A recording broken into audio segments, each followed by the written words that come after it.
Hello Cancer, Sun, Moon, Rising, and Venus signs. Kamusta kayo?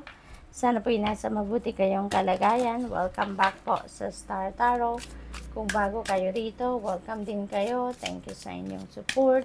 I truly appreciate it. God bless you all. Paunang mensahe ni Cancer ay Kuan Yin, care and compassion. Choose to be loved, do what is right for everyone involved, and offer a helping hand. Ayan, so most likely, Cancer, kayo ay talaga magdi-display ngayon ng pagiging compassionate ninyo. You're very loving, naturally na, no? You're very helpful din, very, supportive din, no? At yan ay maaaring i-display nyong muli, no? Where there may be people dito, situations sa paligid ninyo na will need your compassion, no? At yan ay ibibigay din ninyo. We have Odin, psychic insight. Your third eye is open. See truth for what is and follow your intuition. Okay, Cancer, you're a water sign. Naturally, malakas ang inyong radar. Pero ngayon, sinasabi sa inyo na your third eye is open. So, mas malakas ngayon ang inyong kapangyarihan. No? Mas malakas ngayon ang inyong psychic ability. Kaya gamitin ninyo yan to your advantage, okay? Follow your intuition, pakinggan ninyo kung ano yung bulong ng iyong intuition because that is going to help you navigate your situations at this time. No? Makakatulong yan, lalo-lalo na kung kayo ay naguguluhan, kung kayo ay confused, kung kayo ay nahihirapan magdesisyon, your guidance, no, yung divine guidance, no, that comes through your intuition, yun ang magiging daan para mas maging malinaw ang inyong kaisipan sa ngayon. What else? We have Lord Shiva, transcendence, rise up, honor your inner force, steps are being given, dance with the universe. Divinely guided talaga kayo, Cancer, no? Steps are being given to you, parang ginagabayan kayo, pinapakita sa inyo, you're being shown the way kung saan kayo dapat pumunta. Ano yung mga steps na kailangan ninyong gawin sa ngayon. So, you are being led, no, to where you need to be at this time para ma-carry out ninyo kung ano ang dapat ninyong gawin. Kung ano yung mga dapat ninyong i-prioritize, okay? So, napakahalaga na makikinig talaga kayo sa inyong intuition, listen to your gut, at gawin ninyo, no? Hindi lang pakinggan, kundi gawin din ninyo. We have Master Buddha, increased awareness. Ayan, there is a deep connection, no? So, trust your inner voice. Cancer, napupuno kayo ngayon ng insights, no? Napupuno kayo ngayon ng downloads. Kaya napakahalaga na pakinggan ninyo ang bulong ng iyong intuition. Sabi dito, trust your inner voice din, no? Kung anong bulong ng puso ninyo, bulong ng soul ninyo, listen to it. At maybe ang iba sa inyo is having a greater awareness and deeper connection ngayon with your higher self, no? And with the divine, no? Siguro ang iba sa inyo dito talaga nagpe-pray, humihingi ng gabay, no? Kaya binibigyan kayo sa iba't ibang paraan, no? Pinapadalahan kayo ng divine guidance para matulungan kayo na magawa ninyo kung ano ang nararapat, kung ano ang makakabuti para sa inyo. We have divine healing. Nandito si Hilarion. So, maybe ang iba sa inyo dito are healers. And maybe, ito na yung panahon na tinatawagan na kayo na i-embrace nyo na yung inyong healing powers, yung inyong healing energies. At gamitin nyo na yan para makatulong kayo sa iba. Gamitin nyo na yan para ma-carry out ninyo yung inyong mission in life. Sa ngayon, kung ano yung, kasi maaaring yan ang purpose ninyo sa buhay sa ngayon, is to be a healer, to help heal the world, to help heal the people around you that needs healing, no? For others of you naman, maybe you are the one needing help, no? Kailangan ninyo ng tulong ngayon, kailangan ninyo ng healing powers, no? Maaaring ang iba sa inyo dito may nararamdaman, may dinadala, no? Physical ailments, or siguro may mga emotional, na sitwasyon, nahihirapan, emotional turbulence, mga ganon. And maybe you also need some healing, no? Para kayo ay makalagpas na sa sitwasyon na yan.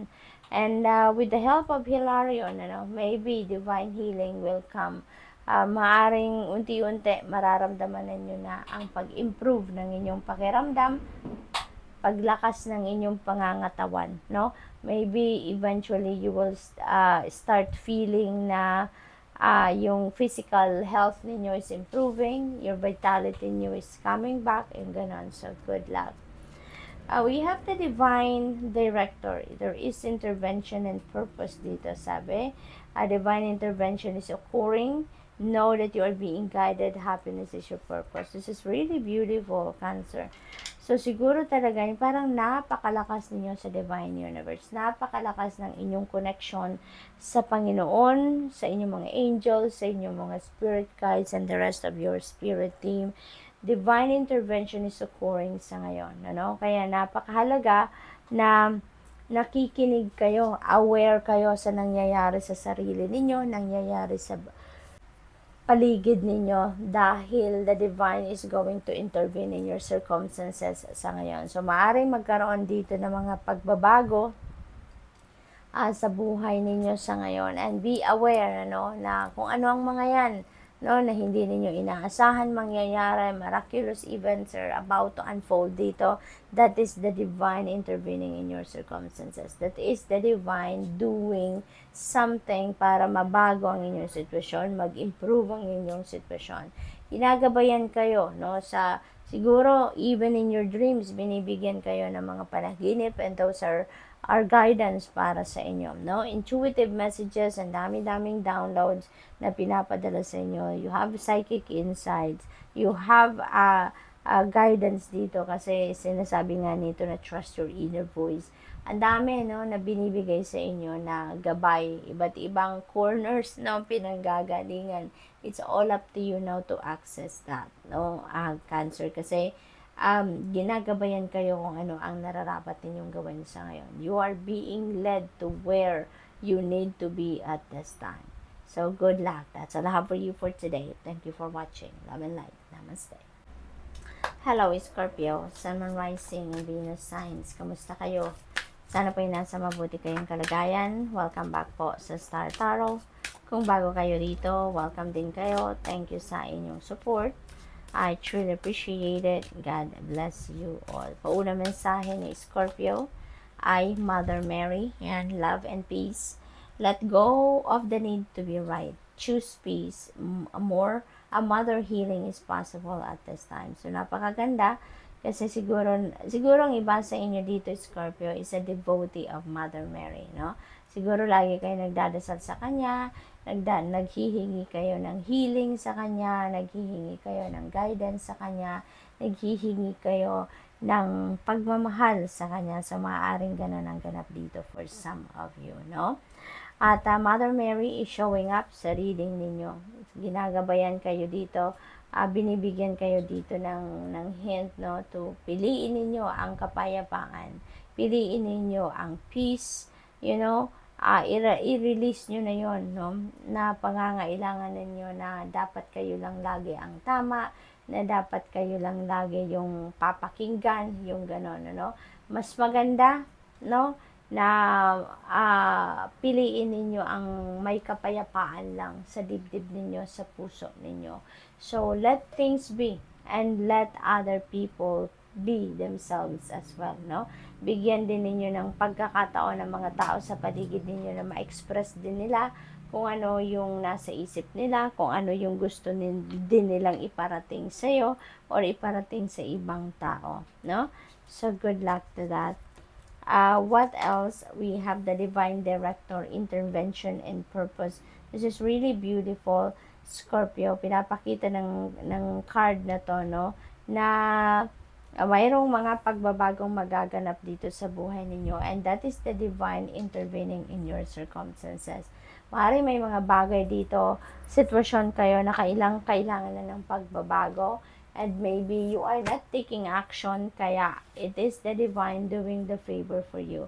Yung divine universe na ang gagawa nito para sa'yo, para mas maging maayos na ang lahat sa buhay ninyo.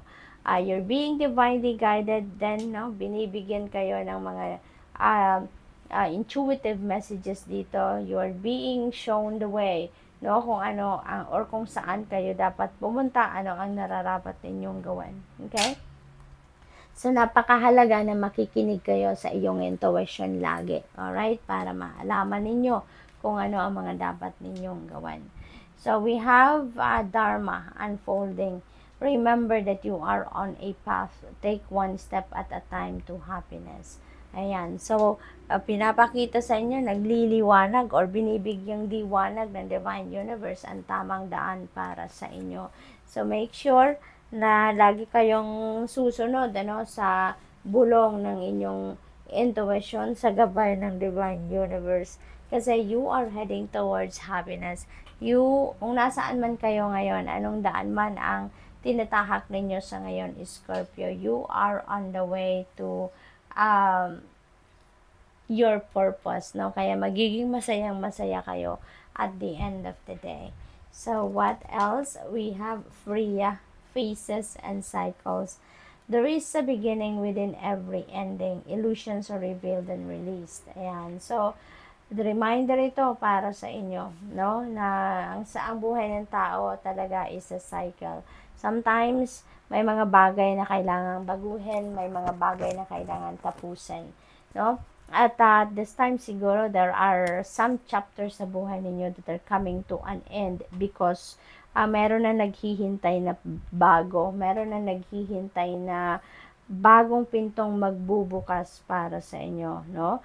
For every there is a beginning with every ending, sabi dito. So there are things that are coming to you sa ngayon, no, na bago. So maaring ito yung mga new beginnings na kailangan ninyong simulan sa ngayon, kailangan na ninyong harapin because it is a must, no? Na yun ang pagtuunan ninyo ng pansin. Maaring yun ang path na to, na where you are being led to, diba? So, maaring yun ang ganap dito for some of you. May mga truth din dito that is coming to light. May mga katotohanan dito about something sa buhay ninyo or about sa mga pinagkakaabalahan ninyo ang malalaman ninyo, no? Merong makakarating na mga impormasyon sa inyo dito. Maaari may mga pinaniniwalaan kayo, no?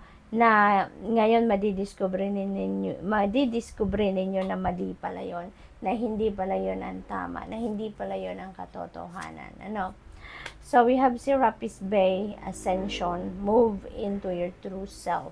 Okay? Move into your true self. Rise above the darkness. The light is here. Ayan. So, dito naman, makakaahon na kayo sa problema. Makakaahon na kayo doon sa dark situation na kinabibilangan ninyo. So, this is going to be your tagumpay, no? This is going to be your success na, no? So, this is really beautiful kasi makakabangon na kayo, no? Magiging triumphant na kayo. You're going to be victorious at this time. So, this is really good. What else? For Scorpio, we have Joan of Arc, voice of truth. Stand strong, focus on your purpose, release the fear of persecution, and speak your truth. Yan ang mahalaga, no? Sa kahit anumang sitwasyon sa buhay, Scorpio, napakahalagang magpapakatotoo tayo lagi. Napakahalaga na maging authentic tayo, maging honest tayo, maging truthful tayo, at maging transparent. And ito yung panawagan sa inyo dito. Sometimes the truth hurts, pero kailangan pa rin na ilabas ang katotohanan, kailangan pa rin na marinig ang katotohanan, hindi ba? Rather than mabuhay tayo sa illusion, rather than mabuhay tayo sa false information. Kaya, speak your truth, kung ano man yung nararamdaman ninyo, kung ano yung gusto ninyong i-express ninyo. Put your ideas, your thoughts, and feelings into words para marinig ng mga taong dapat makarinig kung ano yung saloobin ninyo. Okay? So, good luck. That's all I have for you for today. Thank you for watching. Love and light. Namaste. Hello Pisces, Sun, Moon, Rising, and Venus signs. Kamusta kayo? Sana ba'y nasa mabuti kayong kalagayan? Welcome back po sa Star Tarot. Kung bago kayo dito, welcome din kayo. Thank you sa inyong support. I truly appreciate it. God bless you all. Paunang mensahe po ni Pisces ay charity, prayer, and contemplation. Maaring yun ang hinihingi sa inyo ng universe, no? For you to pray, for you to do some kind of contemplation, mag-retreat, mag-muni-muni, mag-ano muna kayo, mag-solitude kayo so that walang distractions, you can connect with your soul, you can connect with your higher self, connect with the heavens, connect with your spirit team, no? Yung ganon. So, maybe yun ang matagal na siguro ninyong hindi nagagawa, no? Kaya itong panawagan sa inyo sa ngayon. Sabi din dito, ask and you shall receive, no? So, parang binibigyan na kayo ngayon ng pagkakataon ng universe to pray, to ask for what you want, to ask for what you need, and you shall receive, no? Parang may promise sa inyo na mag-pray lang kayo, kausapin ninyo ang universe, kausapin ninyo yung divine, ano, and whatever it is that you're asking for ay maaaring ibigay sa inyo, no? Hope, love, and acceptance. Love is yours. Recognize your divine worth. Choose loving thoughts. Ayan. So, lagi lang tayong nandoon sa hoping for the best possible outcome, no? Yun ang panawagan sa inyo dito. Always choose loving thoughts kahit medyo hindi masyadong magandang nagaganap sa buhay ninyo, kahit hindi nagfo-fall into its places, no? Kung ano man yung mga ina-expect ninyo, always keep your hope and faith alive, okay? Never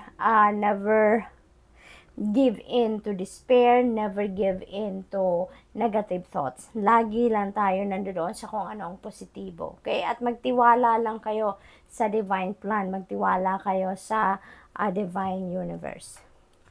We have Odin, psychic insights. Ayan. So, your third eye is open. Yun ang sabi dito. So, your intuition is on point. Your portal, no, for divine guidance is widely open sa ngayon. Kaya, napaka-importante, napakahalaga na lagi kayong mag-tune in sa inyong intuition.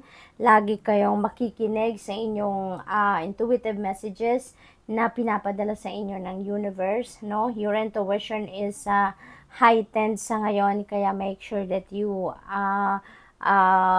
tune into that, follow, and gawin ninyo, no? Kung ano yung bulong ng inyong intuition because you are divinely guided at this time. So, your next message is focused intention. Ayan. So, isipin nyo daw kung ano talaga yung gusto ninyo. Think what you desire. Ano talaga yung nasa puso ninyo. Ano yung binubulong ng inyong puso, you know.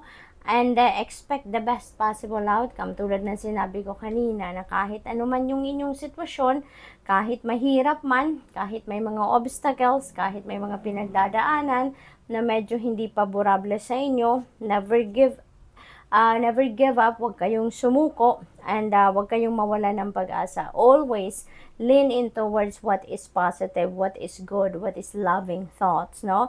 And always expect the best possible outcome. Kasi lagi nating tatandaan na kung ano yung iniisip natin, ano yung nararamdaman natin, yun ang kind of energy na ina-attract natin towards us. Yun ang iniimbitahan natin, no, na dumating sa buhay natin. Kaya make sure na we only think positive, no? We only feel positive para magagandang sitwasyon din ang dumating sa atin, positive things, positive thoughts din ang pumasok sa atin, no?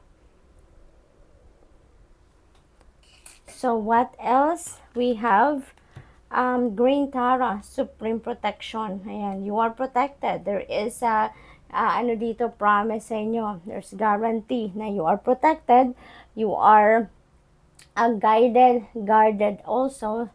Cords are being cut dito sa mga bagay na hindi maganda, sa mga negative thoughts, negative feelings, emotions, or negative situations, no?